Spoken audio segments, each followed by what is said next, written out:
Bonsoir tout le monde. Je m'appelle Anna Ouai, je suis la présidente de 9e art en Vienne. Merci tous d'être venus pour cette rencontre. Je voulais juste prendre un petit moment pour remercier le conseil départemental, la DRAC et la ville de Poitiers qui rendent possible ces rencontres pour nous. Je voulais également remercier nos partenaires pour cette rencontre, donc la librairie Bulle d'encre, Espace Mendès France et bien entendu Argos 2001, l'antenne de la Vienne. C'est ça? C'est ça. OK. Donc, si jamais vous aimeriez acheter un exemplaire de la bande dessinée Goupil-ou-Face après la rencontre, Bulle d'encre nous a fourni des exemplaires. Donc, voilà. Qu'est-ce que je voulais vous dire d'autre? Je voulais également vous dire que 9e art en Vienne organise plusieurs rencontres. Donc, au mois de décembre, le 13 décembre, on va avoir une rencontre au Dietrich, le cinéma, qui sera donc sur le film We Blew It et la bande dessinée Le Nouvel Hollywood. Au mois de janvier, le 17 janvier, on va avoir une rencontre sur les violences faites aux femmes qui est organisée avec la Maison des étudiants de l'Université de Poitiers. Donc, n'hésitez pas à aller sur notre page Facebook où vous pourrez trouver toutes les infos. Je fais la petite pub de ces rencontres et puis les autres rencontres qui viendront après. Je pense que j'ai fait le tour, c'est bon. Donc, je vais passer la parole à Louloubi et à Aurélie et Julie. Merci beaucoup.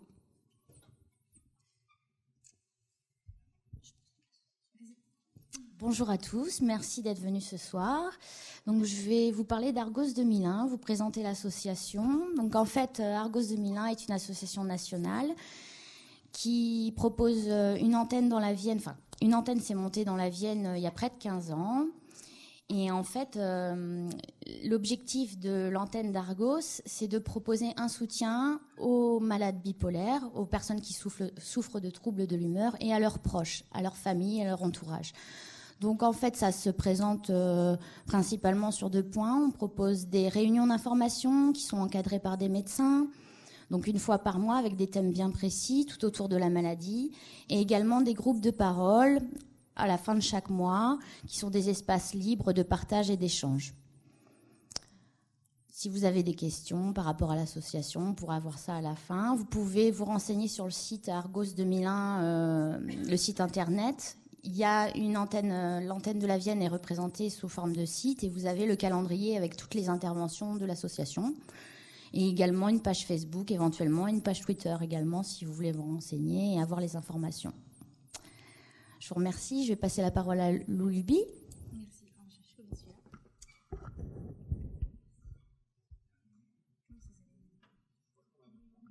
Est-ce que ça marche? Oui, super. Alors, du coup, bonsoir à tous.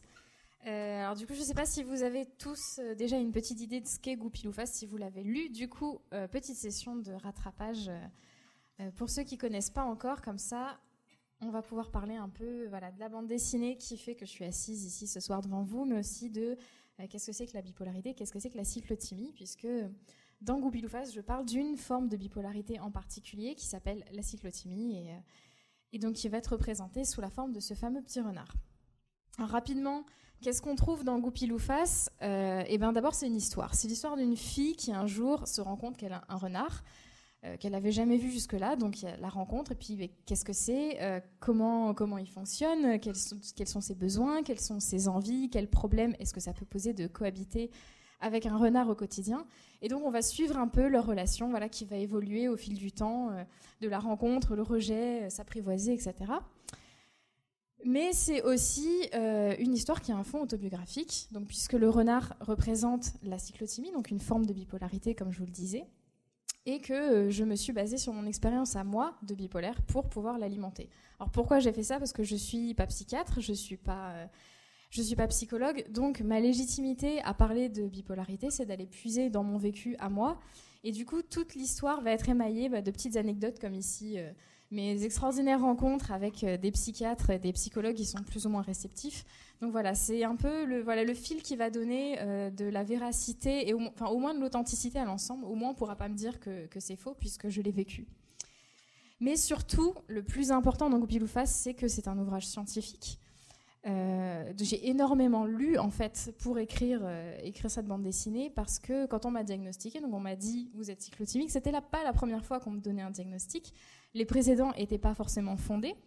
Du coup, j'avais un doute, je savais pas ce que c'était, j'avais jamais entendu le mot, donc il fallait que je me renseigne, que je me fasse mon propre avis, et je suis allée lire énormément de publications scientifiques faites par des psychiatres. Pour voir est-ce que ça correspondait, est-ce que je me reconnaissais dedans, et aussi pour être active dans le processus d'accompagnement, le processus psychologique. Donc j'ai énormément lu, j'ai trouvé ça passionnant, mais par contre c'était super chiant. Parce que moi, c'est pas du tout mon univers, hein, la psychologie à la base. C'était des bouquins énormes, en plus je les lisais dans un ordre qui était un peu aléatoire, donc des fois il y avait des notions qui me manquaient, des choses que je comprenais pas bien, ça parlait de molécules, ça parlait de traitements très complexes, et j'étais un peu larguée. Et du coup je me suis dit c'est quand même dommage que pour acquérir ces connaissances, il faille se taper une pile de bouquins comme ça, écrits en tout petit, avec des tableaux, avec des symboles.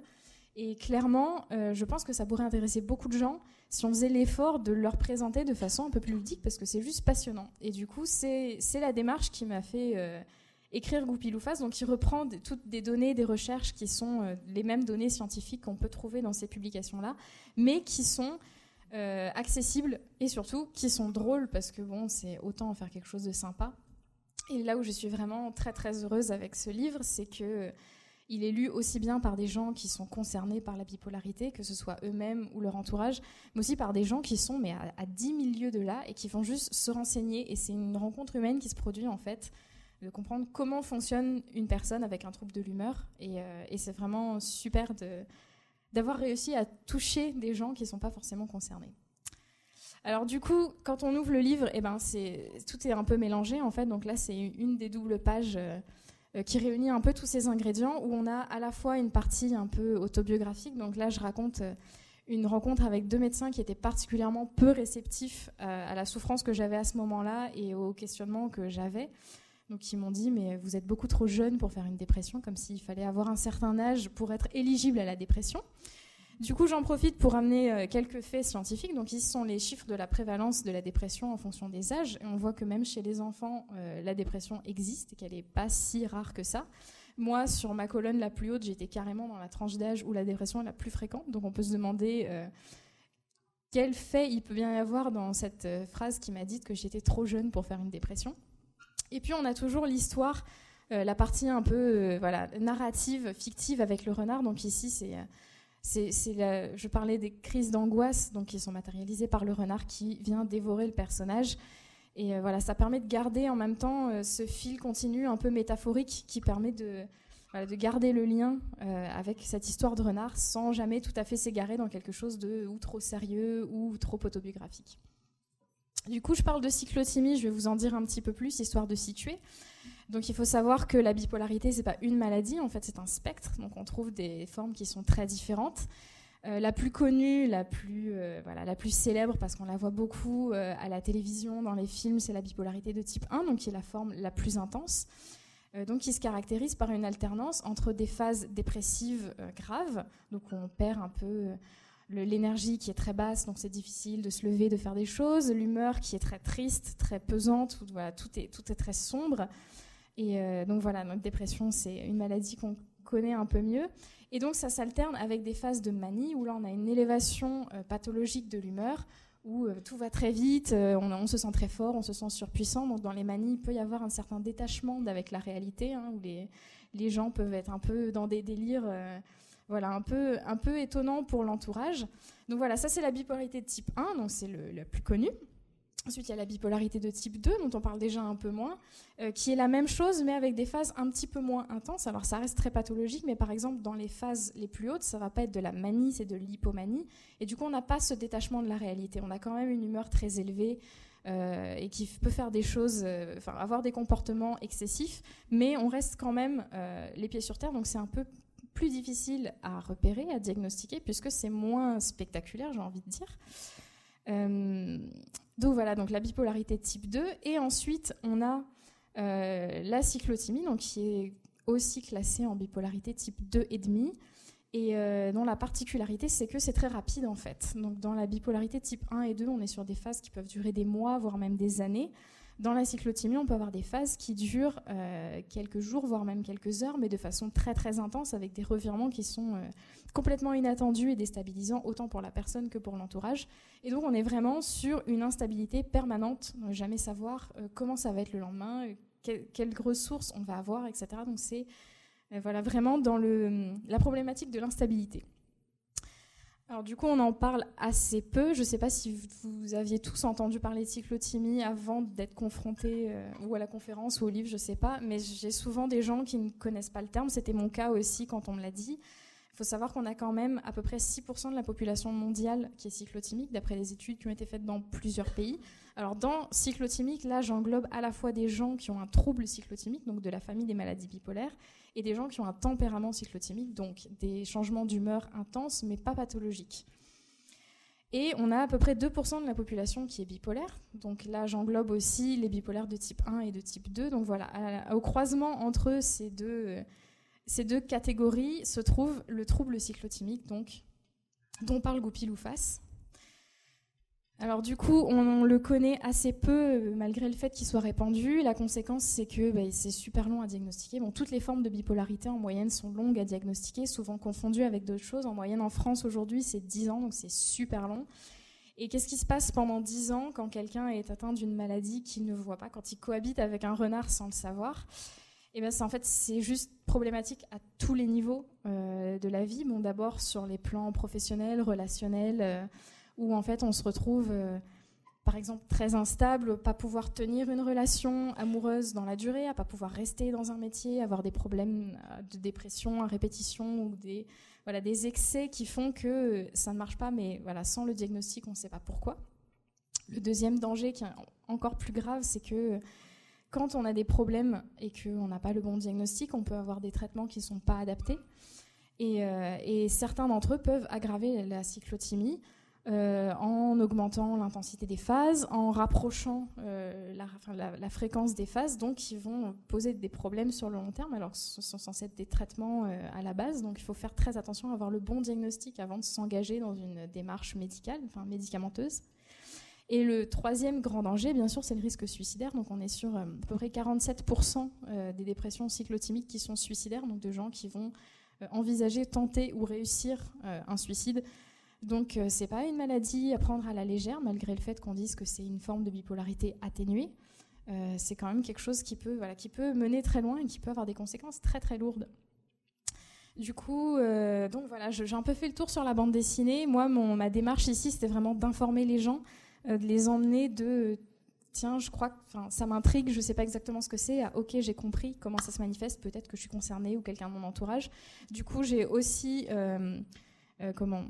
fait un site informatif qui regroupe un peu donc, des informations sur la bande dessinée, évidemment, mais aussi une mini-encyclopédie sur la cyclothymie, donc qui reprend un peu les questions fréquentes, comment ça se dépiste. Il y a des tests, notamment du docteur Antouche, qui sont utilisés en psychiatrie et qui m'a autorisé à reproduire. Donc ça ne sert pas à s'auto-diagnostiquer, mais juste à avoir une idée de est-ce que je peux être concernée ou pas, est-ce qu'il faudrait que je consulte un médecin éventuellement ou pas.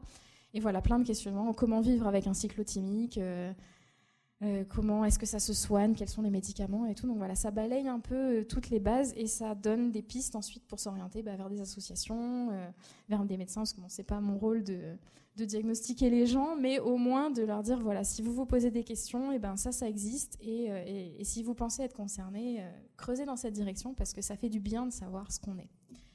Voilà, j'ai tout dit.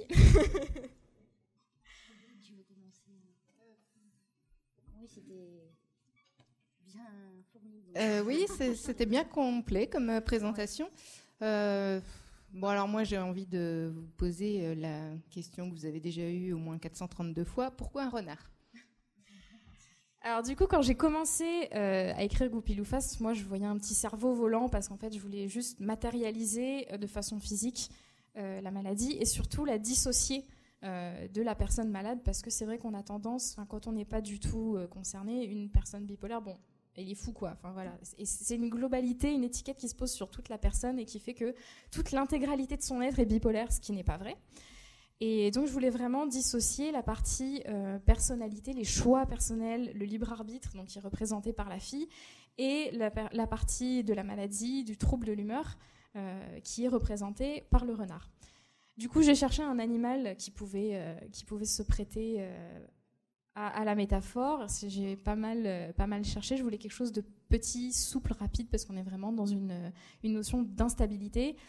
Et j'ai fini par aboutir sur le renard, qui a en plus les couleurs orange et noir qu'on va retrouver tout au long de la bande dessinée, où en fait, sur toutes les pages qui parlent de phase up, ça va dans les oranges et ça s'enflamme, et c'est très chargé en couleurs. Et dans les phases plus sombres, comme ici avec la crise d'angoisse, on est plus dans des couleurs noires, dans quelque chose qui est beaucoup plus lourd. Du coup, voilà, ça fonctionnait assez bien en termes esthétiques, aussi bien qu'en termes symboliques. Et le fait qu'on ait du mal à apprivoiser un renard aussi ? Oui, c'est ça, en fait, je me suis dit, j'essaie de faire comprendre aux gens que mais si vous aviez un renard qui est un animal sauvage dans votre appartement et que vous ne le savez pas, à chaque fois que les murs sont griffés, que les pots sont cassés, etc., vous vous demandez forcément qu'est-ce qui s'est passé, et on vous dira bah oui, c'est ta faute en fait, c'est forcément toi. Non, mais moi j'ai pas cassé le pot. Et il y a vraiment ce côté cohabiter avec une créature qui est sauvage, qu'on peut jamais tout à fait apprivoiser, parce que le renard, pour le petit fun fact, le renard est un animal qui ne se domestique jamais à 100%. Donc il faut bien vivre avec, il faut se débrouiller, mais on sait que ce sera jamais gagné.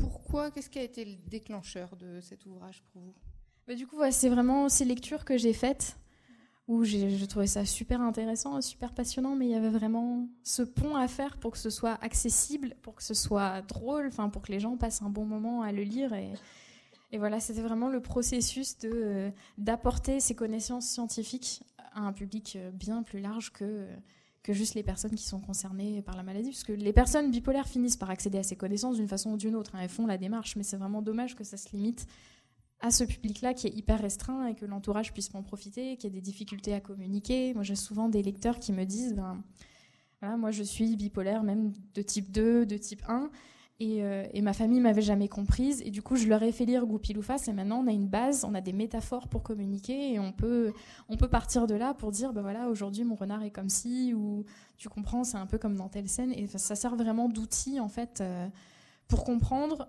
pour communiquer, pour rentrer dans un univers qui n'est pas forcément le nôtre. Et Lou, est-ce que tu penses qu'aujourd'hui on peut parler de sa bipolarité librement ? On peut, franchement. Faut assumer les conséquences. C'est très compliqué parce qu'en fait, c'est un terme qu'on entend beaucoup, bipolarité, et qui recouvre une espèce de... pour beaucoup de gens, une réalité un peu fantasmée, qui a été façonnée par le cinéma, par des personnes très célèbres. Et en fait, on ne se rend pas forcément compte. On a tendance à englober les gens dans quelque chose, dans un espèce de tout qui est complètement à côté de la plaque pour beaucoup de gens. Donc quand on commence à dire je suis bipolaire, il faut être prêt à faire une explication d'une petite demi-heure derrière pour poser les limites de oui, je suis comme ça, non, je ne suis pas comme ça, qu'est-ce que ça représente exactement, parce que c'est vrai que juste le mot lancé tout seul fait plus de dégâts que de bien, je pense, dans la plupart des cas. C'est un peu délicat. Du coup, moi, dans mon cas, c'est bon, c'est réglé, parce que les gens qui lisent la BD d'un bout à l'autre, voilà, mais je sais que c'est pas simple comme démarche. Comment... tu as été pas mal en contact quand même avec le corps médical, du coup. Est-ce que tu sens que ce genre de support, ça peut faire évoluer un petit peu l'approche que les médecins ont de la maladie avec leurs patients ? Ouais, alors je sais que c'est un livre qui tourne beaucoup dans les CMP, dans les centres, dans les associations, parce que du coup, effectivement, ça permet d'avoir un support qui est facilement accessible, qui est ludique, qui peut même être donné à des enfants, donc qui permet de toucher un public beaucoup plus large et sans demander un effort excessif de la part de la personne qui va lire le livre. Donc oui, je pense que ça change un peu, ça sert pas mal. Et de toute façon, c'était le but, donc tant mieux. C'est pas le seul but, mais j'avais vraiment envie que ce soit utile aussi. Donc, Et par rapport au public jeune, tu me disais tout à l'heure que tu avais eu même un jeune de 11 ans qui l'avait lu. Qu'est-ce qu'il a pu te dire ? Qu'est-ce que tu as pu... Ouais, alors c'est vrai que avoir comme retour. Ouais, c'est vrai que c'est très marrant parce que moi je l'ai fait en me disant c'est une BD pour adultes, hein, ça aborde des thèmes qui sont quand même assez difficiles. Enfin, je parle de suicide, je fais des blagues sur le suicide. Voilà, ça parle de libido, de baisse de la libido pendant une dépression. Donc pour moi c'était vraiment un thème adulte pour un public adulte, surtout que souvent ce sont des troubles qui se révèlent à l'âge adulte. Donc à aucun moment je m'étais dit que je mettais une barrière pour les enfants. Et en fait j'étais très surprise parce que j'ai eu souvent des jeunes lecteurs qui l'avaient lu, ça avait tourné dans toute la famille, puis c'est arrivé entre les mains d'un enfant de 11, 12 ans. Et du coup, je me dis, mais ça t'a plu, t'as bien aimé? Et puis en fait, ouais, parce qu'il n'y a pas de raison. En fait, aucun propos n'est trop complexe quand on prend la peine de l'expliquer de façon simple. Et je pense que les enfants, en fait, prennent ce dont ils ont besoin, se raccrochent peut-être plus à l'image, à la métaphore, moins aux données scientifiques. Je sais pas, mais c'est vrai que c'est... Voilà, ils arrivent et puis des fois, ils ont fait des dessins du coup de renard, ils ont recopié et puis ils me le donnent. Et je me dis, ok, c'est quand même une lecture avec laquelle ils ont passé du temps, qui les a touchés. Et je m'y attendais absolument pas, mais c'est une très bonne surprise en ce qui me concerne de me dire que ça marche à tous les âges. J'ai aussi des lecteurs qui sont assez âgés, des lecteurs qui ne sont pas du tout bande dessinée et qui commencent la bande dessinée avec ce livre. Donc c'est waouh, ils sont super flattés. Donc c'est bien parce que c'est vraiment un ouvrage qui passe de main en main, qui se prête et qui est vraiment un support d'échange à tous les niveaux. Donc je suis contente. Donc on parlait tout à l'heure aussi de parler librement de sa maladie, de ses troubles. Est-ce que tu penses aujourd'hui, avec l'expérience, qu'est-ce que tu vois le plus? Est-ce que les gens sont plus bienveillants ou plus méfiants en général? Alors je pense que mon point de vue est un peu biaisé du coup parce que j'ai effectivement la chance que quand je dis que je suis bipolaire, j'ai la demi-heure après pour expliquer. Donc je suis moins souvent confrontée aux réactions brutes et voilà, c'est moins timide comme démarche. Mais alors dans ce que j'ai rencontré, les gens sont énormément bienveillants dans la majorité des cas. Ils sont curieux, ils sont réceptifs. Bon, ils sont parfois très maladroits dans ce qu'ils disent, hein, ça arrive. Mais il y a une vraie volonté de comprendre, de cerner ce que ça signifie et qu'est-ce que ça implique sur le vécu, le mien par exemple. Après, il y a des gens, ce sont des gens qui n'ont pas lu le livre et qui n'ont aucune intention de le lire et qui sont super agressifs. Ça m'est arrivé quelques fois. Ça m'est arrivé sur Internet notamment, où l'anonymat permet de certaines choses qu'on ne se permettrait peut-être pas en vrai, où il y a notamment une personne qui m'a expliqué la vie, pourquoi je tournais autour de mon nombril et pourquoi je ferais mieux d'ouvrir un livre et de me cultiver au lieu de rester enfermée dans mes petits problèmes. Le tout expliqué de façon très pédagogique avec des numéros de chapitres dans son argumentation. Donc merci d'avoir pris le temps de me sauver, cher monsieur inconnu. J'ai eu aussi le cas de gens que j'ai pu rencontrer sur des salons, pareil, qui n'avaient pas lu le livre et que le sujet n'intéressait pas et qui étaient clairement moqueurs ou cruels dans ce qu'ils disaient. Et en fait, je sais que je ne peux pas toucher tout le monde de toute façon. Je sais qu'il y a des gens qui ne sont pas du tout réceptifs. Je ne sais pas pour quelle raison. Je trouve que c'est juste très vache de s'en prendre à moi parce que je suis bipolaire. Ça ne se fait pas trop. Mais heureusement, c'est pas très souvent. Donc, voilà, non, mais c'est peut-être eux qui ont un problème, hein, juste. Oui, mais c'est moi qui prends en face, donc bon. Mais voilà, donc globalement, c'est vrai que les gens sont plutôt réceptifs. Quand on prend le temps d'expliquer, les retours sont plutôt positifs. Ouais. Donc ça vaut le coup quand même. Oui, donc tu as déjà un peu répondu, mais je vais quand même te demander par rapport... tu as dû avoir quelques critiques. Je pense, enfin peut-être pas, mais des fois quand on sort un ouvrage, il y a quand même une certaine critique. Et comment on peut réagir quand déjà à l'intérieur de soi, quand on souffre de bipolarité ou de cyclothymie, on a des perceptions exaltées et donc on a les choses qui s'amplifient à l'intérieur de soi. Comment on peut réguler l'acceptation de ce genre de critique en fait? C'est la cata, hein. Ouais. Non, j'ai pas eu tant de critiques que ça, donc je suis très contente. Les critiques que j'ai pu avoir pouvaient plus concerner le dessin, par exemple, qui est je dessine pas super bien, donc bon, c'est pas grave, je les accepte. Mais sur le fond, en fait, sur le propos que je tiens et sur la façon dont il est amené, personne ne m'a fait de reproches en particulier. Donc bon, j'étais plutôt des critiques artistiques, mais pas, enfin esthétiques. C'est ça, mais, voilà. Et pour le coup, je suis OP, il y a pas de souci. Ils peuvent trouver que mon dessin est pas hyper stable ou quoi, parce que bon, voilà, je dessine comme je dessine. Mais sur le fond, ça allait. Après, c'est vrai qu'il y a quand même des critiques de temps en temps, et c'est sûr que ça touche énormément. Mais bon, enfin, je le savais en le faisant que j'allais être confrontée à ça, et c'est tout, quoi. Je déconnecte. Moi, personnellement, j'ai tendance à prendre du recul. Quand c'est sur Internet, je lâche Internet, et quand c'est dans la vraie vie, je m'en vais. Et juste pour avoir le temps d'absorber, de digérer la critique sans que ça me brûle, mais on gère, quoi.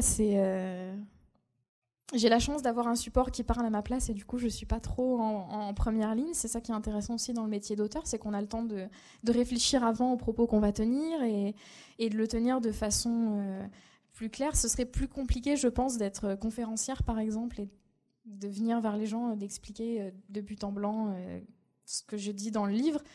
Du coup, non, ça va, je suis à peu près tranquille. Non, mais l'humour a des vertus thérapeutiques et des vertus pédagogiques. Donc c'est vrai qu'utiliser l'humour à travers ta BD, ça met comme une bulle de... Ça peut protéger aussi.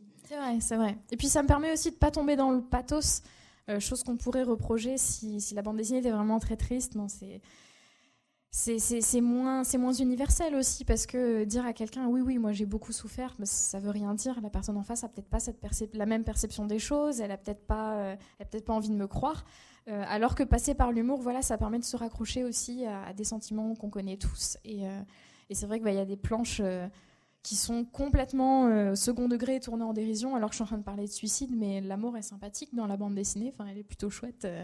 Et puis on peut discuter, quoi, avec la mort, c'est cool. Donc voilà, ça permet vraiment de dédramatiser et d'apporter, de faire un lien avec des gens qui sont peut-être pas du tout concernés, ou qui n'ont pas du tout le même vécu, le même ressenti. Donc c'est un bon vecteur, je pense, pour aborder un sujet comme ça qui peut être extrêmement mal perçu, quoi. Et puis c'est vrai que j'ai eu des lecteurs qui disaient ah non, mais la bipolarité, ah non, mais ça va être relou. Moi, je veux pas acheter un bouquin qui parle de ça, ça va être déprimant, je veux pas. Et en fait, ils se laissaient convaincre parce que c'est une histoire marrante avec un petit renard qui est mignon, et que voilà, il y a des Pokémon dedans, et voilà, quoi, c'est cool. C'est un bouquin cool, c'est pas un bouquin triste.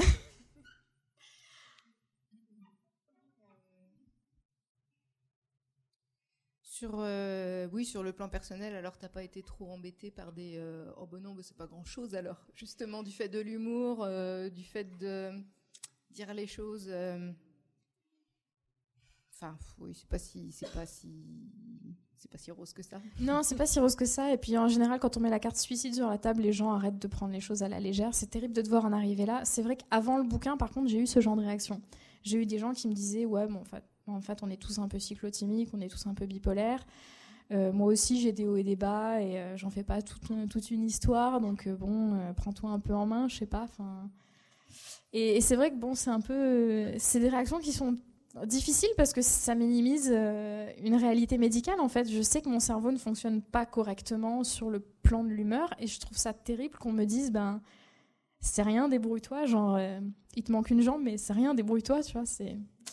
Donc non, c'est vrai que c'est des réactions qui sont vraiment difficiles, que j'ai plus maintenant, du coup. Donc que ça change ça pour moi au moins, mais je sais que tous les autres qui sont encore dans le processus de recherche de ce qu'ils ont, ou même qui ont été diagnostiqués et qui sont confrontés à des gens qui sont pas toujours réceptifs, vont rencontrer des personnes qui vont leur dire que c'est rien, que c'est des caprices, etc. Et c'est juste terrible. Mais ces personnes-là, c'est les personnes aussi à qui j'aimerais amener ce bouquin-là, quoi. Genre, lisez-le et vous verrez que c'est pas juste un caprice, et que c'est pas juste être triste un jour et être joyeux l'autre jour, quoi. Que ça a vraiment une réalité médicale et un impact sur la vie à plein de niveaux. Donc, faut en parler. Voilà, faut en parler. Le fait d'en parler aussi, ça réglera pas le problème de retard de diagnostic, mais c'est vrai que tu en parles beaucoup dans ta BD, et on se dit que finalement, est-ce qu'il y a vraiment une solution au retard de diagnostic? Les psychiatres toujours voudront assez de recul pour mettre un nom de diagnostic, quoi. Donc, et traiter après, et pas faire d'erreurs. Après, je pense quand même, après c'est aussi un point de vue très personnel, mais je pense que les gens ont besoin d'être plus actifs dans leur processus de diagnostic. Non pas de s'auto-diagnostiquer, parce que ça c'est potentiellement très dangereux, mais Je pense que c'est important de se renseigner, de poser des questions, d'amener des éléments, de ne pas hésiter à remettre en question ce que dit un médecin et d'aller en consulter d'autres pour confronter les points de vue. Parce qu'en fait, il y a tellement de pathologies existantes, ne serait-ce qu'au niveau psychiatrique, que personne ne peut toutes les connaître par cœur, c'est évident. Du coup, ça arrive de tomber sur des médecins qui ne sont pas renseignés, sur des gens qui disent « vous êtes trop jeune ou même trop jolie pour faire une dépression », ce qui semble juste aberrant, mais bon, ça existe. Après, c'est aussi de la responsabilité de la personne qui consulte ou de son entourage de dire il me semble que ça sonne pas tout à fait juste quand même. Peut-être que je vais prendre un autre avis, peut-être que je vais recouper mes sources, que je vais me renseigner ou que je vais amener un bouquin en consultation en disant voilà, j'ai lu cet ouvrage, il me semble que ça me correspond, qu'est-ce que vous en pensez? Est-ce qu'il y a des centres spécialisés où je peux avoir un diagnostic sur ce point-là? Et je pense que c'est en fait, c'est vraiment un processus collectif. Il faut que les médecins se renseignent plus. Je ne sais pas quelle quantité d'informations un médecin peut absorber. Je sais qu'on se spécialise forcément, mais il faut aussi que les gens aient moins peur, qu'ils aient moins peur de dire je suis peut-être malade mentale. C'est difficile à dire pour beaucoup de gens, surtout à passer un certain âge où je pense que les jeunes sont plus malléables parce qu'ils ont une identité en construction, mais j'entends souvent des retours de gens qui ont passé la quarantaine ou la cinquantaine et qui refusent complètement de remettre en question l'image qu'ils ont d'eux-mêmes, en fait. Donc, hors de question de voir un médecin, hors de question de s'interroger sur soi-même. C'est vrai que le retard de diagnostic tient aussi à la vision que les gens ont d'eux-mêmes, ont de la maladie mentale, que c'est très honteux, qu'il y a une part de responsabilité. Et c'est ces choses-là qu'il faut changer, en fait. C'est vraiment tout l'univers qui gravite autour de la maladie mentale qui est potentiellement un frein au diagnostic et donc à aller mieux. Mais il y a un problème qui pose ce retard de diagnostic. On a parlé des risques qu'il pouvait y avoir pendant ces 10 années, mais il y a également un problème, c'est que nous, on appuie beaucoup sur l'alliance thérapeutique, en fait, sur la confiance que va avoir le patient avec son médecin. Et inversement, le médecin peut-il faire confiance si le patient ne lui dit pas tout ? Et ce problème d'alliance thérapeutique, il est complètement faussé quand on a comme toi des médecins en face de nous qui peuvent nous dire non, ce n'est pas possible, et le lendemain on va voir un autre médecin et c'est possible, et ainsi de suite. Ouais, c'est hyper décourageant et c'est vrai que beaucoup de gens s'arrêtent dans leur parcours à un moment à cause de ça. Et c'est normal parce qu'on finit par en avoir marre. Moi, je crois que j'avais compté, j'en étais à 8 ou 9 spécialistes différents que j'ai consultés et on m'a diagnostiqué des choses qui étaient plus ou moins vraies, mais certaines complètement aberrantes. On m'a dit, il y a une psychiatre d'hôpital qui m'a dit les yeux dans les yeux, mais non, vous n'êtes pas bipolaire. C'est clairement, si vous étiez bipolaire, vous auriez acheté 2 voitures sur un coup de tête. Effectivement, j'ai jamais acheté 2 voitures sur un coup de tête, donc selon cette dame qui a fait plus d'études que moi et qui est mieux renseignée que moi, c'était à écarter comme diagnostic. Du coup, c'est vrai que c'est compliqué. Il faut être hyper persévérant et faut réessayer. Ça reste. Enfin, on est tous humains après tout. Ils peuvent se tromper aussi. On tombe pas forcément sur une personne qui matche bien. Mais c'est vrai que faut avoir un peu d'obstination. Moi, le truc, c'est que je sais pas si on pourra changer les médecins, parce que un médecin aime jamais qu'on lui dise mettez-moi ça sur l'ordonnance, et il faut suffisamment de points fidélité pour qu'au bout d'un moment on puisse lui dire le traitement on pourrait peut-être le changer un petit peu parce que je me sens pas trop bien, et à ce moment-là ils acceptent de changer l'ordonnance. Mais c'est vrai qu'au départ ils aiment pas qu'on leur dise je pense que je suis peut-être comme ci, ou peut-être qu'il me faudrait ça, voilà. Alors j'ai fini par avoir de la chance et en trouver qui étaient réceptifs quand même. Du coup, c'est les derniers. mais non, je sais pas. Pour moi, la santé, c'est quelque chose qui se construit ensemble. On a autant besoin de l'expertise du médecin qui a une connaissance que clairement un patient n'a pas sur les médicaments, sur les effets et tout. Mais on a aussi besoin que le patient soit actif. S'il subit le traitement, ça marche difficilement quand même. Il me semble que c'est un peu dur. C'est compliqué, il n'y a pas de solution de toute façon, mais on essaie de faire avancer les choses.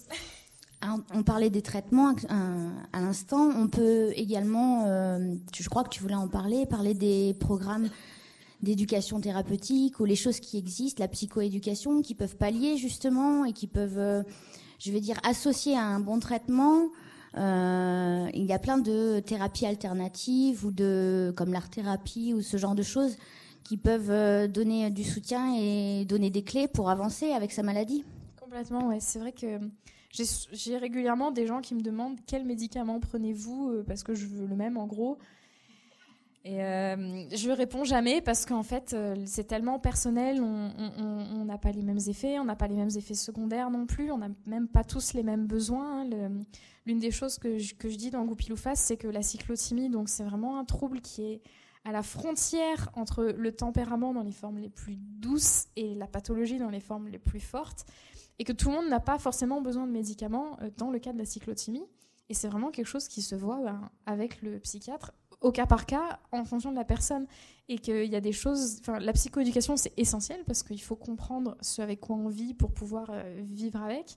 Mais il y a des gens qui s'en sortent très bien avec de la méditation ou des choses comme ça. Ça dépend énormément des gens. En fait, il y a des gens qui ont besoin de médicaments de toute façon, mais c'est pas obligatoire pour tout le monde, surtout dans les formes les plus légères. Donc... c'est tellement personnel qu'on peut juste pas répondre à ces questions-là, quoi. C'est entre les gens qui racontent moi j'ai pris 10 kilos quand j'ai commencé le lithium et ceux qui disent bah non, moi rien. Enfin, c'est juste tellement personnel que voilà, je pas de conseils, pas de réponse. Mais ça se développe de plus en plus. Je pense que les médecins ont conscience aussi que justement tout ce qui est méditation, mindfulness, le yoga, l'art-thérapie, la sophrologie sont des méthodes alternatives et permettent justement de pallier, parce que les médicaments ne font pas tout. Les médicaments, ils permettent de stabiliser, mais après pour apprivoiser son trouble, justement, mieux se connaître, c'est bien d'avoir une rétrospection et de faire des exercices sur soi pour avancer avec elle, tout simplement. Ouais, complètement. Une chose que m'a dit le psychiatre, donc avec lequel je termine Goupil ou Face, et qui m'a beaucoup marqué, c'est le but, c'est pas d'écréter et de me rendre plate en termes d'humeur. Le but, c'est juste de retirer le plus haut et le plus bas. Mais en fait, la variation, elle va persister parce que la variation fait partie de moi, contrairement à la maladie qui est un peu l'expansion de ça. Mais en soi, c'est normal d'être variable. Et moi, avec le tempérament que j'ai, avec les données génétiques que j'ai, je sais que je suis naturellement plus variable que la plupart des gens, que la moyenne en tout cas.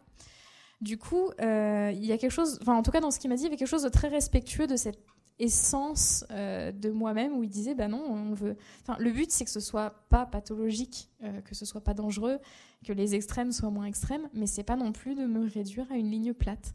Et je sais plus de quoi en parler, mais c'est vachement important. Et c'est vrai que parce que du coup, j'ai beaucoup de lecteurs qui viennent me voir souvent après l'avoir déjà lu et qui viennent un peu partager leur vécu et poser des questions, etc.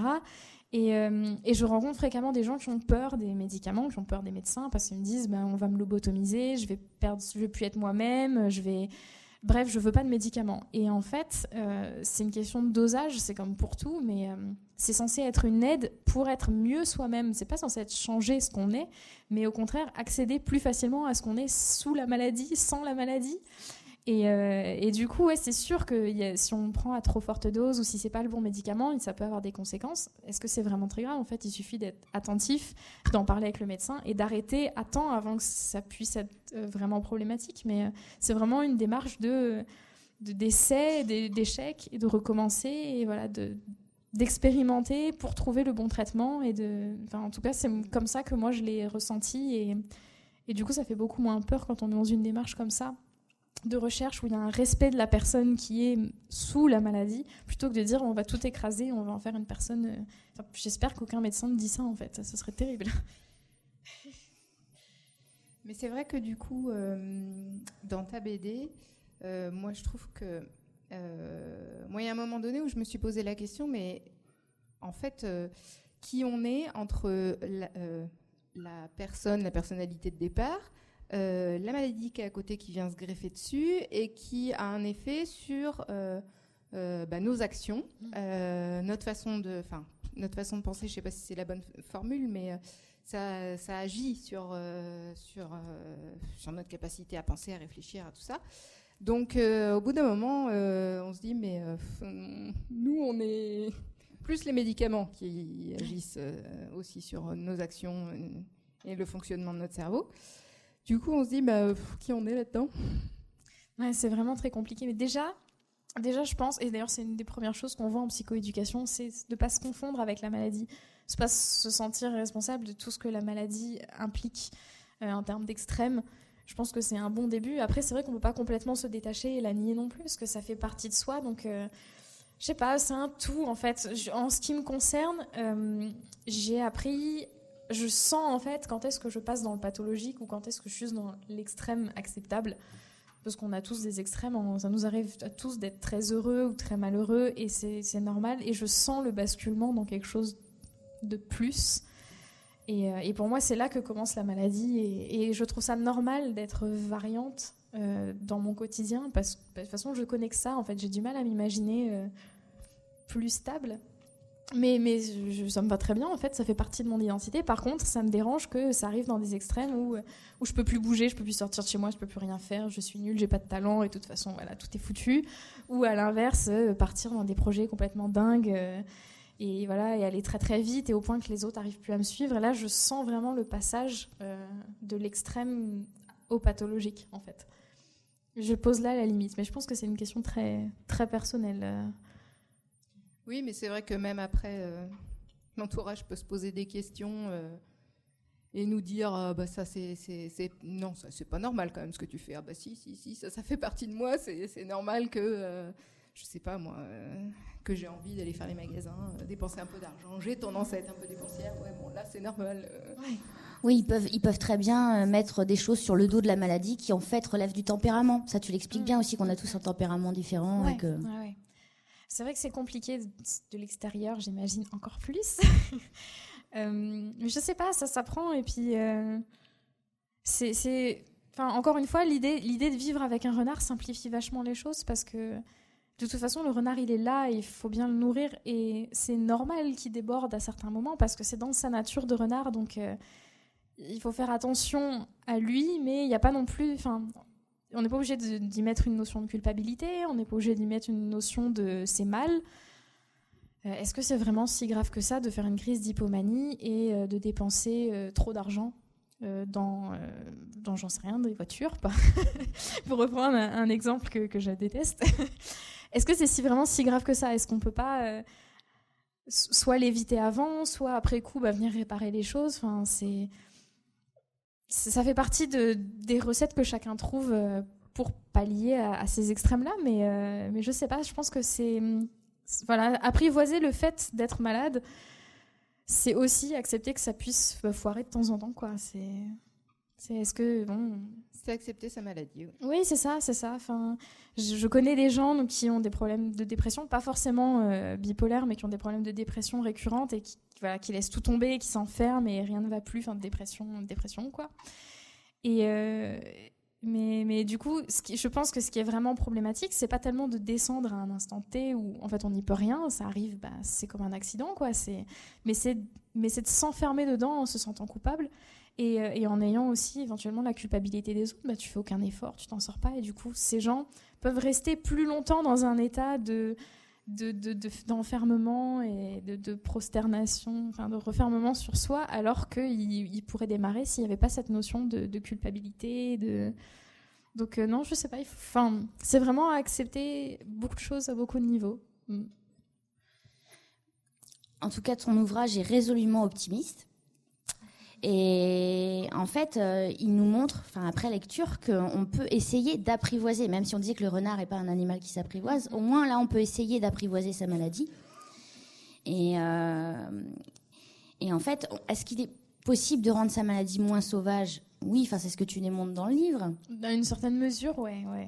Et est-ce que il y a des choses qui restent en suspens après l'écriture de cet ouvrage? Est-ce qu'il y a des choses que tu n'as pas voulu aborder, que tu aimerais aborder dans un nouvel ouvrage qui continue sur le thème de la bipolarité, ou est-ce que tu penses avoir fait quelque chose de complet Ouais, alors forcément, il me reste énormément de questionnements, mais pour moi, ce sont des questionnements personnels, en fait. C'est comment moi, je vais imbriquer ma vie sur tel ou tel point qui peut être plus complexe. Et en fait, j'ai assez de parler de moi. En ce qui me concerne, pour la suite, je veux faire des BD qui parlent d'autre chose que de moi. Et parce que voilà, moi la démarche que je voulais vraiment avoir dans celui-là, c'était amener les gens je crois que j'ai quelque chose qui cloche parce que je vais pas bien, à je suis cyclotimique, ça veut dire ça et ça, je peux m'en occuper de cette façon-là, et voilà, à partir de là, en fait, c'est qu'un début, c'est le début vivre bien avec le renard. Mais c'est pas un chemin que j'ai envie de faire avec les lecteurs, parce que je pense que c'est extrêmement personnel et mes problématiques et mes solutions sont pas aussi universelles que ce parcours qu'on fait tous à un moment donné. De se poser des questions, d'aller voir des médecins, d'avoir des mauvaises réponses, de se remettre en question, puis de retourner voir des médecins et entre-temps de souffrir pas mal. Et où les étapes, beaucoup de gens se reconnaissent dans cet ouvrage-là. Je suis pas sûre que les gens se reconnaîtraient autant si je racontais la suite, en fait, l'adaptation de ça à une vie individuelle et particulière. Donc non, pas de suite, mais d'autres livres très cool. Je pense que nous, on a fait le tour. On va peut-être laisser la parole au public si vous avez des questions. Ayez pas peur. Tout était très clair, ils n'ont rien à demander.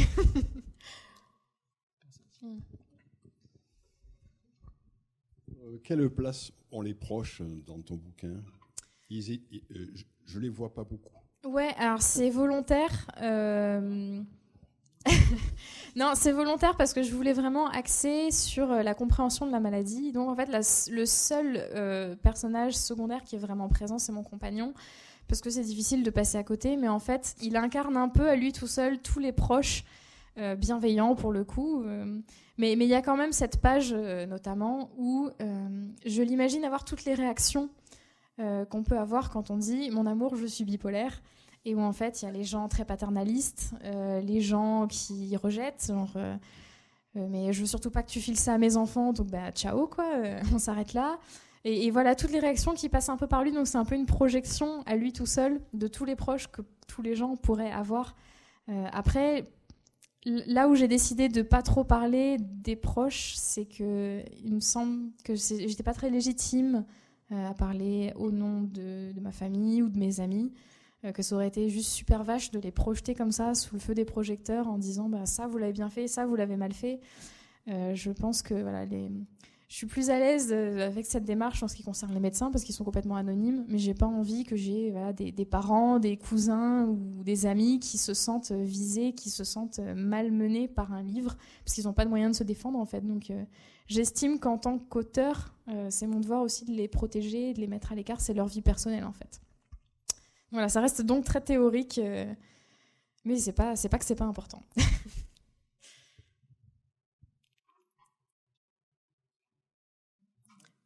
Allez, soyez curieux, quoi, je sais pas.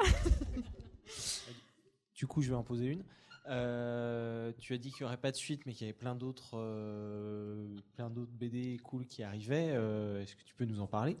Alors, pas beaucoup, parce que je suis une grande cachotière et j'aime pas faire des promesses que je tiens pas. Du coup, je préfère, par prudence, pas trop en dire. Mais c'est vrai que, en fait, j'ai des projets en fait qui mûrissent depuis très longtemps et où je me sens de plus en plus prête à les mener.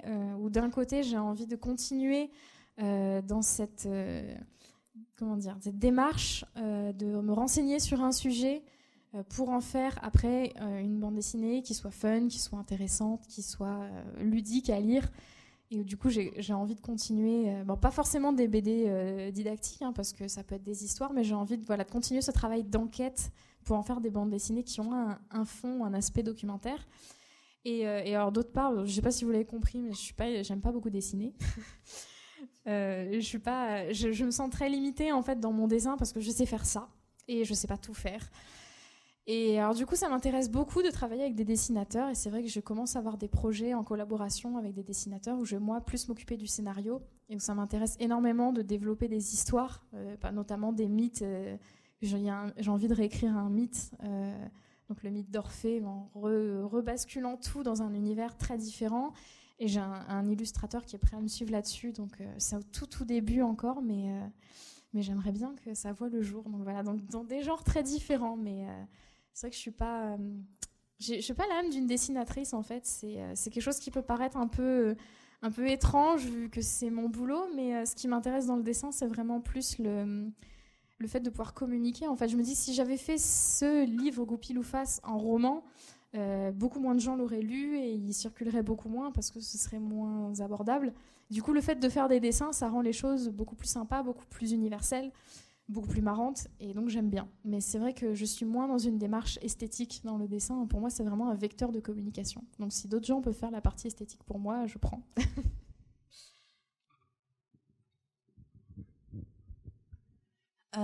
Est-ce que c'était compliqué de trouver un éditeur pour, une galère terrible. Ça a été très très difficile. Donc c'est pas mon premier livre, hein, j'en suis à 6. Donc on pourrait croire qu'au bout de 5, voilà. Mais ce qui se passe, c'est que moi je suis d'origine réunionnaise et les 5 premiers ont été édités à l'île de la Réunion, où j'ai ma petite notoriété et c'est plutôt confortable. Mais c'est vrai qu'une fois revenue dans le grand bain de l'édition en métropole, et ben en fait personne me connaît. Et personne n'avait lu mes livres, etc. Et ça a été très très compliqué parce qu'il a fallu que je refasse tout le chemin depuis le début, en fait, envoyer les dossiers qui ne sont pas lus, etc.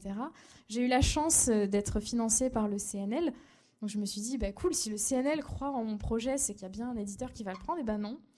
Et j'ai tapé plein de portes et ça n'est jamais arrivé à destination jusqu'à ce que je tombe donc, sur Vendry qui s'occupe des éditions Vraoum.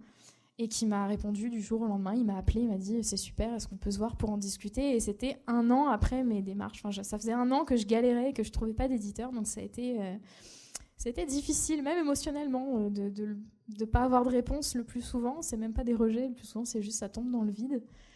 Et voilà, et ça a été un super coup de cœur pour lui et pour moi. Et on a vraiment travaillé à 2 sur le projet, où il a vraiment amené énormément dans le livre, et donc je suis super contente que ça ait fini par atterrir entre ses mains, parce que je me dis qu'il aurait peut-être été moins bien traité par un autre éditeur. Mais... Je peux poser une autre question, vite fait, comme, voilà. Est-ce que tu penses la faire traduire? Et c'est en cours. Cool. Le mois prochain, je suis en Italie pour la sortie donc, de la version italienne qui s'appelle la Mia Ciclotimia alla Coda Rossa, quelque chose comme ça. Je parle pas du tout italien, mais je trouve ça super chouette. Ça va être plus compliqué pour bavarder avec les gens, mais voilà. Et puis alors, il y a une version coréenne qui est en cours, en Corée du Sud, hein, parce qu'au Nord, je pense que c'est pas dans leur top priorité. Et peut-être espagnol, je suis pas sûre, mais en tout cas ça commence à naviguer, ça commence à faire son chemin. De ce que j'ai compris des articles en italien, la réception a l'air d'être plutôt bonne chez les voisins, donc c'est bien.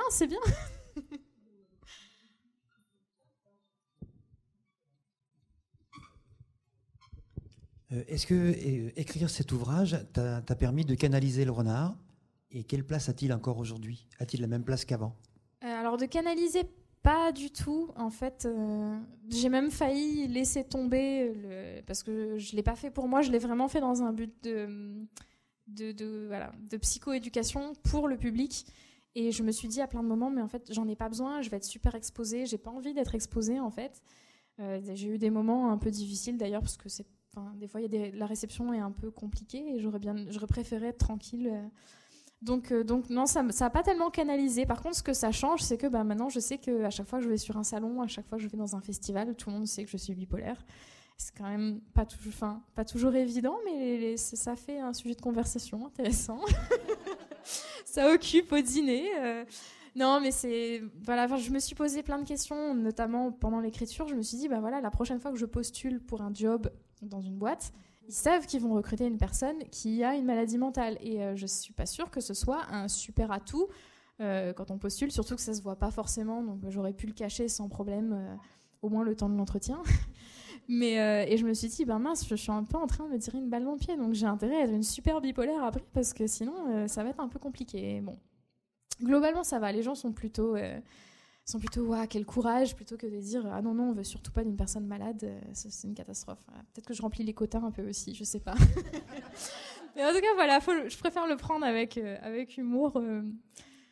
Ça change des choses, mais non, ça va.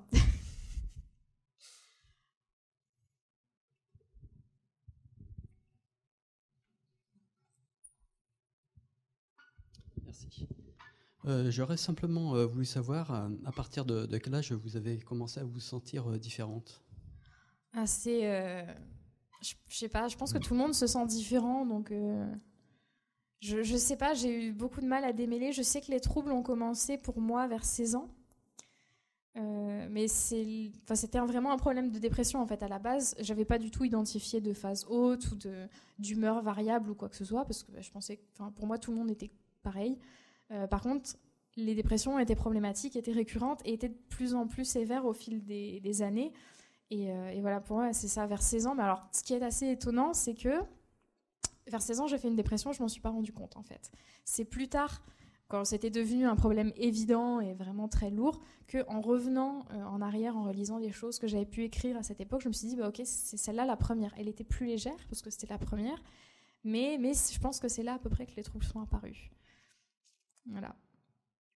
Donc c'est quand même assez terrible de me dire que je m'en suis pas rendu compte, ma famille s'en est pas rendu compte, mes amis s'en sont pas rendu compte, j'ai fait une dépression et personne l'a vu, quoi. Ça fait se poser des questions un peu. Enfin, je ressentais forcément un mal-être, mais j'aurais jamais dit que ça puisse être une maladie, mettre un nom dessus, pas du tout. Enfin, on m'a dit, bah, t'es ado, tu fais ta crise d'ado, quoi. Et c'est passé comme ça très bien, et j'ai fait, bah oui, effectivement, je suis ado, je suis au lycée, c'est pas facile, bon, bah tant pis pour moi, quoi. Alors que j'aurais peut-être pu gagner un peu de temps si j'avais commencé à ce moment-là. Bon, les choses sont comme elles sont. Voilà, c'est pas très grave. Est-ce que ça devient une maladie lorsqu'on met un nom dessus ? Non, c'est une maladie bien avant que le nom soit posé, je pense. Je me rappelle, avant donc, d'avoir le diagnostic et dans des phases où j'étais dépressive, mais suicidaire, vraiment super à la limite, où je le sentais que j'étais malade et j'avais besoin que ce soit nommé pour pouvoir comprendre ce que c'était. Je me rappelle à cette époque, la métaphore que j'utilisais beaucoup, c'était plus une baleine, une grosse baleine noire, parce que je le percevais que dans les phases basses. Et je me disais, mais je sens qu'il y a quelque chose, je sens que c'est présent et en fait personne me dit ce que c'est et du coup je suis malade et personne m'aide, quoi. C'est terrible. Donc au contraire, on est moins malade quand on a le nom parce qu'on le subit plus, parce qu'on peut l'affronter, parce qu'on a des armes, ne serait-ce que parce qu'on peut arriver devant un médecin et dire, bah voilà, je suis cyclotimique, donc bipolaire de type 2,5, ça veut dire ça, j'ai déjà eu ce parcours et du coup, j'ai besoin d'aide sur tel ou tel point. Alors que quand on arrive en disant, tout va mal, mais je sais pas pourquoi, c'est pire en fait, c'est vraiment pire. Donc ouais, pour moi, mettre un nom, avoir un diagnostic, c'est quelque part commencer à être moins malade. Et moi, du coup, j'aurais voulu rebondir par rapport à l'attitude des médecins et où justement vous expliquez que vous avez ressenti, sans les comprendre, des prémices de cette maladie à un âge assez jeune, mais que vous n'aviez pas les clés pour l'expliquer non plus. Donc, la part de responsabilité des médecins n'est pas forcément aussi grande non plus d'essayer de comprendre quelqu'un qui peut pas expliquer ce qu'il a. C'est. Ouais, puis alors la première fois, j'ai pas vu de médecin. Hein, Oui, vous avez mis du temps aussi. C'est ça. J'ai vraiment mis du temps avant déjà de me dire, ok, là, faut que je fasse quelque chose parce que la première fois, on va pas voir un médecin pour une crise d'adolescence. Hein, c'est ça. Et puis non, c'est vrai que ça prend du temps aussi à soi d'identifier les problèmes et par exemple, sur les phases hautes, donc la bipolarité, c'est le fait d'avoir des phases hautes en plus des phases basses, mais moi, je les ai absolument pas vues. J'aurais été incapable de dire, des fois, je vais trop bien. Parce que ça paraît absurde, en fait. Et c'est une psychologue donc, qui fait des thérapies cognitives et comportementales, qui, quand je suis venue en disant, ça va mal, je suis dépressive, pour le coup, j'étais assez sûre que c'était une dépression, elle m'a dit, est-ce que vous avez aussi des phases hautes ? Et c'est avec elle qu'on a fait le processus d'aller analyser le vécu passé, analyser mes changements d'humeur. Il y a une page dans le livre notamment où j'ai remis les croquis que j'ai faits quand elle me l'a demandé, où je notais jour par jour, voire heure par heure, l'état dans lequel je me trouvais et où je me suis rendu compte que j'étais arrivée devant elle en lui disant je fais une dépression, mais en fait mon humeur était absolument pas tout le temps bas. Ça faisait vraiment des pics, mais parfois des pics complètement absurdes.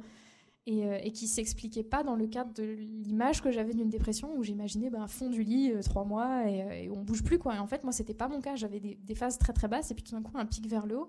Et c'est ça qui a fait que ça lui a mis la puce à l'oreille et qu'on a recherché ensemble si ça pouvait être un trouble de l'humeur. Et c'est elle qui me met sur la piste en fait du trouble de l'humeur parce que c'est vrai que c'est compliqué si on ne sait pas quoi chercher.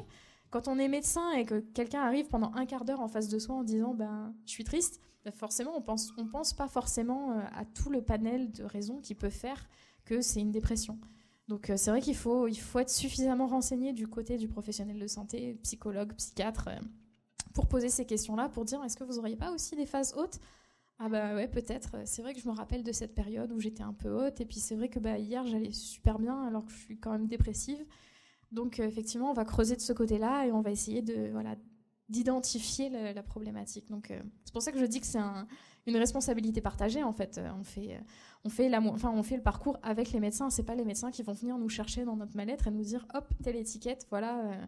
Ça marche pas du tout quoi. C'est vraiment un processus collectif, collaboratif. Alors j'ai une toute petite question pour les néophytes en biologie. Qu'est-ce qui se passe physiologiquement en fait ? Pourquoi à certaines périodes de la vie ça commence à apparaître ? Qu'est-ce qui se passe au niveau du cerveau ? Qu'est-ce qui se passe au niveau des hormones ou autres qui fait que effectivement on peut devenir bipolaire, cyclotimique ? Alors du coup, je vais répondre avec des grosses pincettes parce que d'une, je suis pas médecin, donc la vision que j'en ai est largement métaphorique. Plus que scientifique au niveau de ce qui se passe. Et puis même, je pense dans la recherche, on n'est pas sûr à 100% de toutes les causes. En tout cas, de ce que j'ai pu lire, il y a encore beaucoup de zones qui restent floues. Le cerveau, c'est une région du corps qui n'est pas facile à étudier par rapport aux pieds, par exemple. Donc c'est vrai qu'il y a encore du chemin. Vous m'arrêtez si je dis des bêtises, mais... Mais du coup, voilà, c'est quand même quelque chose à prendre avec des pincettes. Après, en termes de recherche, là où on est absolument sûr qu'il y a une composante génétique. Chose qui se vérifie quand on regarde un arbre généalogique d'une personne bipolaire. Ça fait partie des choses qu'on va analyser pour essayer de déceler la trace d'un trouble de l'humeur. C'est que généralement, on retrouve dans la famille soit des personnes qui ont été diagnostiquées ou qu'on peut soupçonner d'avoir un trouble de l'humeur. Pas mal de suicides, pas mal de dépressions, de divorces, de remariages, etc. Donc c'est tout plein d'indices qui permettent de deviner ce facteur génétique. Après, avoir des parents ou des proches bipolaires ne veut pas forcément dire qu'on va l'être. Je sais que dans les cas, il y a souvent des déclencheurs extérieurs ou un mal-être ambiant ou un accident de la vie qui va en fait brusquement accentuer une variation qui était peut-être présente mais de façon plus douce. Je pense qu'il doit y avoir des porteurs sains, entre guillemets. C'est un terme un peu... Non, mais tu parles de facteurs environnementaux qui sont même prépondérants, plus importants limite que l'épigénétique, en fait. Le facteur environnemental, il est très, très présent au niveau de la maladie. C'est-à-dire que s'il y a un accident de la vie, comme tu dis, ou un traumatisme, c'est ça, souvent, qui va déclencher, en fait, l'apparition de la maladie. Plus que... Après, oui, il y a des porteurs... il y a des gens qui vont avoir peut-être une prédisposition, mais qui ne vont pas forcément le déclarer. C'est ça. Et puis même au fil de la vie, en fait, ça peut beaucoup évoluer. Ça peut évoluer, notamment avec des traitements pas adaptés, ça peut aggraver. Avec des traitements adaptés, ça peut au contraire beaucoup stabiliser.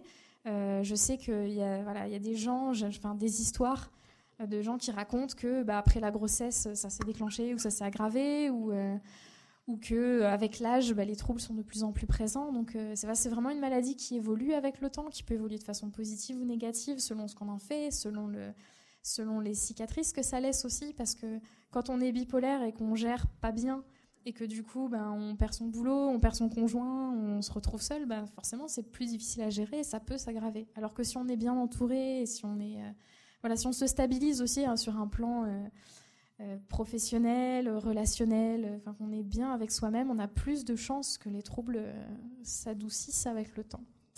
Bon. Après, tu parlais de causes physiologiques. C'est vrai que la recherche est en cours. Donc, de toute façon, il y a des facteurs biologiques, mais on ne connaît pas tout. La recherche est en cours et il y a souvent des revirements de position sur ce sujet. On peut parler de problèmes endocrinaux, de problèmes de sécrétion d'hormones, sérotonine, tout ça. Mais des fois, on peut parler aussi de phénomènes inflammatoires. Donc il y a vraiment des causes complètement différentes. Des chercheurs sont en train de travailler dessus, plus aux États-Unis qu'en France malheureusement. Mais du coup, on peut pas encore on peut pas affirmer des causes physiologiques pour l'instant claires, et précises. C'est la surprise. Oui, bonsoir. Tu as passé rapidement tout à l'heure sur la famille et l'entourage. Or, ce sont les premiers qui repèrent les phases d'hypomanie. La famille et l'entourage, le conjoint, le mari et la famille. Et ce sont eux qui repèrent en premier, parce qu'il faut dire qu'on est tellement bien dans ces phases de montée en hypomanie qu'on repère difficilement. Ce sont surtout l'entourage et la famille qui repèrent ces phases-là. Je dirais que ça dépend des gens, parce que dans mon cas particulier, c'est la psychologue qui l'a repéré et l'entourage, il a rien vu du tout. Donc, ça, c'est rare. Voilà, c'est du très coup, rare. après, c'est la raison aussi pour laquelle je me base vraiment sur mon vécu à moi, c'est que je sais que les histoires sont vraiment différentes d'une personne à l'autre. Et moi, j'étais en tête de peloton pour ce qui était de comprendre ce qui m'arrivait, et en fait mon entourage était derrière, je les tenais au courant, j'ai découvert ci, j'ai découvert ça, j'ai remarqué ci, ça, on a discuté de ça avec mon médecin, mais pour moi c'était moi qui étais active dans le processus bien plus que mon entourage. Après, il faut savoir aussi que voilà, moi je suis réunionnaise, je suis partie jeune de chez moi, ma famille était loin, donc ils sont peut-être pas les mieux positionnés pour avoir vu ou compris quoi que ce soit, surtout que comme je disais, quand ça a commencé, que j'étais encore chez eux, personne n'a rien vu, ni moi ni eux. Donc c'est peut-être aussi une situation qui est particulière dans mon cas, où il a fallu que je sois hyper active dans le processus de diagnostic. Et il a fallu que je me pose des questions parce que personne n'allait me sauver à ma place. Et c'est vrai que pour des gens qui sont peut-être plus entourés ou dans des situations différentes ou moins peut-être proactifs dans la démarche, l'entourage, oui, il y a une place importante, c'est évident. C'est évident. Merci. De rien.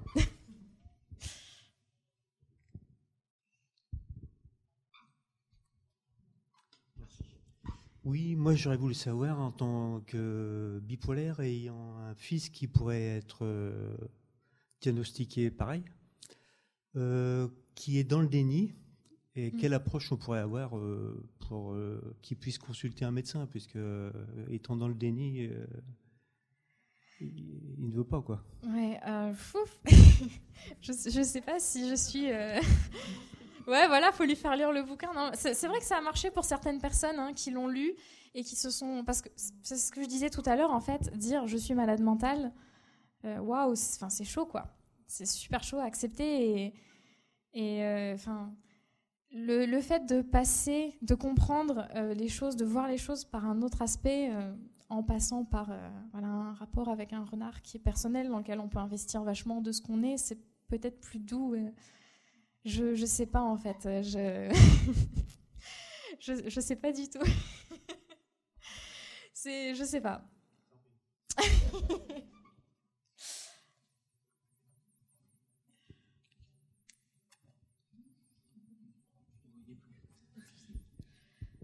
Tu parlais tout à l'heure sur ton site que tu as fait avec Goupil-Louface d'un petit questionnaire. En quoi il est question exactement, justement, pas pour s'auto-diagnostiquer, mais pour se dire si oui ou non on pourrait peut-être avoir un rapport avec la cyclothymie, ou qu'est-ce qui va apporter ce texte et qu'est-ce que c'est justement comme question ou comme interrogation qu'on doit faire sur soi et comme travail. Parce que je me pose la question, comment on fait du coup pour s'en rendre compte, quoi. Alors en fait, donc, le test en question, c'est un outil diagnostique qui est utilisé par les psychiatres et les psychologues dans le processus de diagnostic, donc qui est en complément avec d'autres outils, avec des entretiens, avec des observations, etc. Et donc j'ai eu l'autorisation du docteur Antouche pour le reproduire, où du coup les questions sont posées. Alors, ce ne sont pas des questions, en fait, ce sont des affirmations du type... je me lie très vite avec les gens, puis je les oublie complètement. Ça m'arrive d'être très déprimée un jour, puis très en forme le lendemain. Et en fait, voilà, c'est toute une série d'affirmations auxquelles on coche oui ou non. Et en fait, au-delà d'un certain score, ça peut indiquer la présence d'un trouble de l'humeur, ou pas forcément, mais en tout cas, si le score est bas, il y a peu de chance. Mais du coup, ça peut aider, en fait, certaines personnes qui ont peur de faire la démarche d'aller jusqu'à un médecin, et de se confronter à des tests, parce qu'il y a aussi beaucoup de personnes qui ont peur d'être évaluées, d'échouer quelque part. Et voilà, ça permet d'avoir accès, en fait, à ces informations-là avant de faire la démarche d'aller voir un médecin. Alors j'ai précisé 1 million de fois en dessous, à côté, autour, surtout. Ça suffit pas, en fait. C'est juste un indice en plus pour vous. Parce que c'est vrai qu'on ne sait pas forcément quelles questions se poser. Enfin, c'est vrai qu'on a tous des variations d'humeur. Donc, est-ce que les miennes sont pathologiques ou est-ce que c'est juste la vie normale et voilà. Donc, voilà, c'est juste un outil en plus que je propose parce que j'ai eu la chance du coup d'échanger avec le docteur Antouche et d'avoir accès à ces questionnaires-là. Et je pense que ça peut être un déclic pour les gens de se dire, si j'ai fait un certain score au test, du coup, ça vaut peut-être le coup d'aller confirmer ça en allant voir un médecin plutôt que d'être bloqué avec des questions et pas vraiment d'éléments de réponse, en fait. Et puis c'est toujours rigolo de cocher des cases et de voir le résultat à la fin. Mais ça, c'est mon côté développeuse. J'aime bien faire des trucs qui bougent tout seul. Du coup, tu parles dans le livre, à la base, tu as plutôt une formation donc développeuse web design. Non, pas du tout. Pas du tout. Non, je me plante. Mais c'est normal. À la base, je faisais du jeu vidéo, en fait.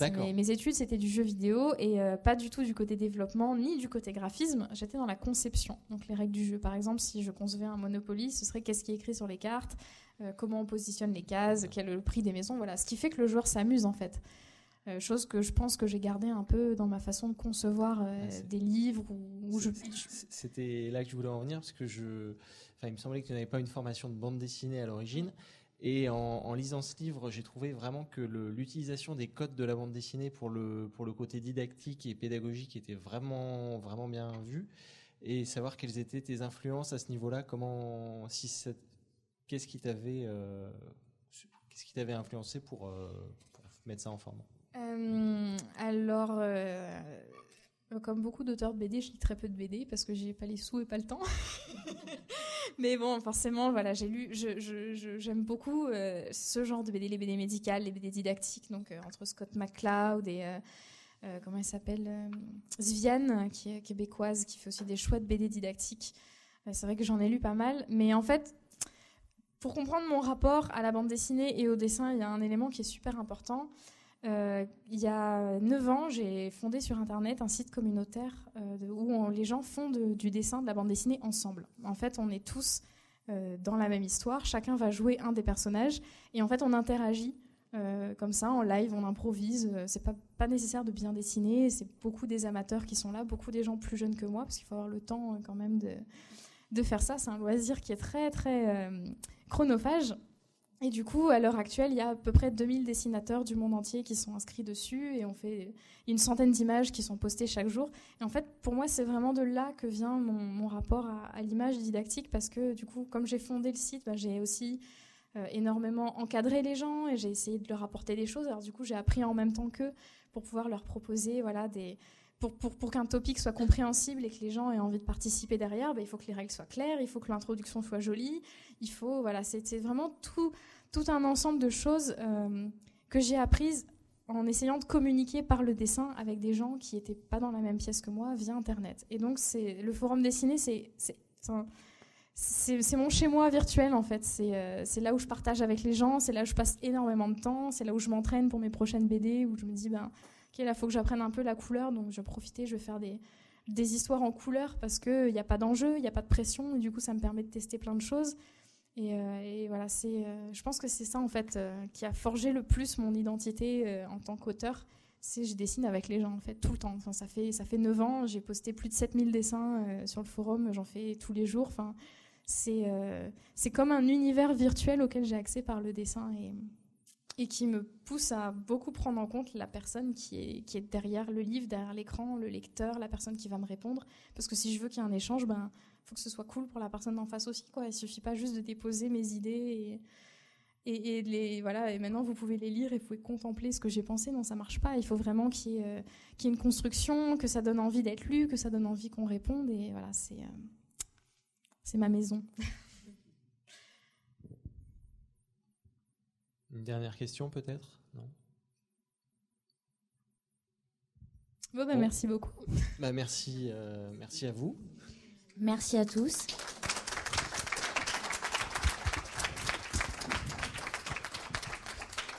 Et donc, pour ceux qui le souhaitent, il est possible de faire dédicacer vos livres. Et pour ceux qui n'auraient pas encore le livre, il est possible de l'acheter. On en a quelques exemplaires.